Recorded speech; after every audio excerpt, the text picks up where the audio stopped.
আজকে তোমাদের সাথে শেয়ার করব ক্ষীর দিয়ে নরম তুলতুলে ভাপা পুলি পিঠে রেসিপি। এই শীতের সন্ধ্যায় এরকম নরম তুলতুলে ক্ষীরের পুলি পিঠে খেতে কার না ভাল লাগে। তাও যদি এটা আবার খুব সহজেই ঝটপট বাড়িতে বানিয়ে নেওয়া যায় তাহলে তো আর কোনো কথাই হবে না। আর আমি যেই প্রসেসে পুলি পিঠেটা শেয়ার করব, এই প্রসেসেই যদি তোমরা পুলি পিঠেটা বানাতে পারো তাহলে পুলি পিঠেগুলো হবে একেবারে নরম তুলতুলে আর 3 দিন অবধি একইভাবে নরম থাকবে।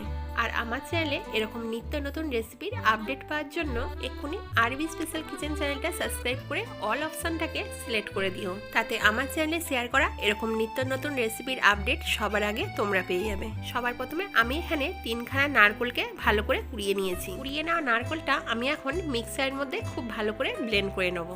আমি যতটা নারকেল কুড়িয়ে নিয়েছি সব নারকেলটা আমি এইভাবে মিক্সিতে ব্লেন্ড করে নিয়েছি। এখন গ্যাসের মধ্যে একটা কড়া বসিয়ে দিচ্ছি।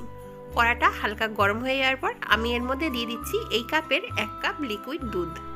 দুধটা হালকা গরম হয়ে যাওয়ার পর আমি এখানে 500 গ্রাম খোয়া ক্ষীর দিয়ে দিচ্ছি। ক্ষীরটা এখানে একেবারেই অপশনাল, তোমরা যদি এতে ক্ষীর দিতে না চাও তাহলে শুধু নারকেল দিয়েই পুলি পিঠেটা তৈরি করতে পারো। তবে খোয়া ক্ষীর ব্যবহার করলে পুলি পিঠের টেস্টটা দারুণ আসে। এখন আমি যতটা পরিমাণের খোয়া ক্ষীর নিয়ে নিয়েছি ততটা পরিমাণেই আমি এখানে খেজুর গুড়ের পাটালি দিয়ে দিলাম। আমি এখানে 500 গ্রাম পাটালি দিয়ে দিলাম। তবে তোমরা এখানে যে কোনো গুড় দিতে পারো, তবে গুড়ের বদলে চিনিও দিতে পারো। একটা খুন্তির সাহায্যে খুব ভালো করে নাড়াচাড়া করে আমি এখানে দুধের সাথে ক্ষীর আর গুড়টা মিশিয়ে নিচ্ছি। কিছুক্ষণ মিশিয়ে নেওয়ার পর আমি এখানে ব্লেন্ড করে রাখা নারকেলটা দিয়ে দিলাম। এখন 3 থেকে 4 মিনিট একটু নাড়াচাড়া করে আমি নারকেলটাও মিশিয়ে নিচ্ছি।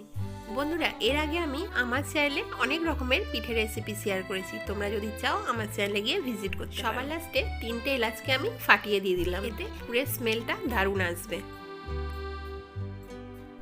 যতক্ষণ না অবধি পুরটা গাঢ় হয়ে যায় ততক্ষণ অবধি আমি এটাকে একটু ভালো করে নাড়াচাড়া করে নেব। এখন 15 মিনিট পর নাড়াচাড়া করতে করতে তো দেখতেই পাচ্ছ পুরটা আমার ঘন হয়ে গেছে। পুরটা ঠিক এরকম ঘনত্বে রাখবো, এর থেকে বেশি ঘন করব না, কারণ ঠান্ডা হয়ে যাওয়ার পর পুরটা আমার একদমই গাঢ় হয়ে যাবে। এখন আমি এটা একটা প্লেটের মধ্যে ঢেলে নেব। এখন আমি পিঠের জন্য ডোটা রেডি করব, তার জন্য ওই কড়ার মধ্যেই আমি কিছুটা গরম জল বসিয়ে দিয়েছি।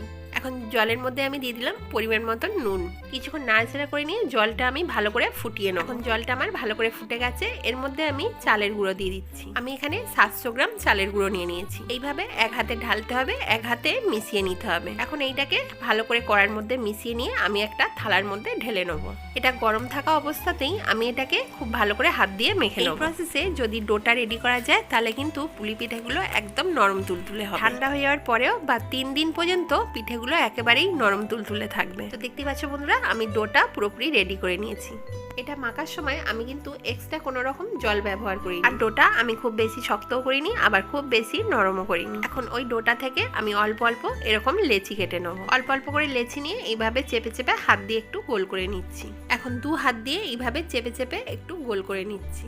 এখন অন্য হাতে অল্প একটু শুকনো চালের গুঁড়ো দিয়ে এইভাবে বাটি শেপে আমি করে নিচ্ছি। দেখতেই পাচ্ছ বন্ধুরা, আমি এরকম একটা বাটি শেপে করে নিলাম। এবারে এর মধ্যে 1 চামচ পুর এর মাঝখানটা এইভাবে দিয়ে দিলাম। এবারে মুখটাকে আস্তে করে আঙুল দিয়ে চেপে চেপে এইভাবে সিল করে নিচ্ছি। এইভাবে মুখটা ভালো করে সিল করে দিয়ে আঙুল দিয়ে দুপাশটা এইভাবে চেপে দিতে হবে। তো দেখতে পাচ্ছ আমি এইভাবে একটা রেডি করে নিলাম। তোমাদের এইটা বুঝতে যাতে কোনো রকম অসুবিধা না হয় আরও একটা আমি তোমাদেরকে রেডি করে দেখাচ্ছি।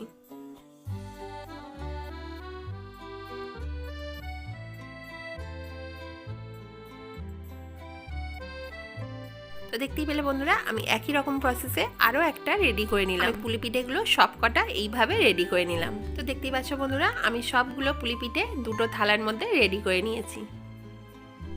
এরপর একটা স্টিলের ছিদ্রযুক্ত থালা নিয়ে নিয়েছি। এখন তৈরি করে রাখা পুলি পিঠেগুলো আমি একটা একটা করে এই থালার মধ্যে সাজিয়ে নিচ্ছি। এখন আগে থেকে গ্যাসের মধ্যে একটা ডেচকিতে আমি কিছুটা জল নিয়ে ফুটতে বসিয়ে দিয়েছিলাম। জলটা আমার ভালো করে ফুটেও গেছে। এর উপরে আমি ছিদ্র করা থালাটা উপর দিয়ে এইভাবে বসিয়ে দিচ্ছি। এবার আমার পিঠেগুলো যাতে ভালোভাবে স্টিম হয়ে যায় তার জন্য আমি উপরে একটা এইভাবে ঢাকা দিয়ে দিলাম। 15 মিনিটের জন্য আমি এটাকে এইভাবে রেখে ভাপিয়ে নেব। তো ফিরে এলাম 15 মিনিট পর। 15 মিনিট পর আমি ঢাকাটা খুলে দেখে নিচ্ছি এটা পুরোপুরি আমার রেডি হয়ে গেছে। তো দেখতেই পাচ্ছ বন্ধুরা, পুলি পিঠেগুলো আমার পুরোপুরি রেডি হয়ে গেছে আর কতটা সুন্দর দেখতে লাগছে। এখন এটা একটা প্লেটের মধ্যে আমি সার্ভ করে নেব।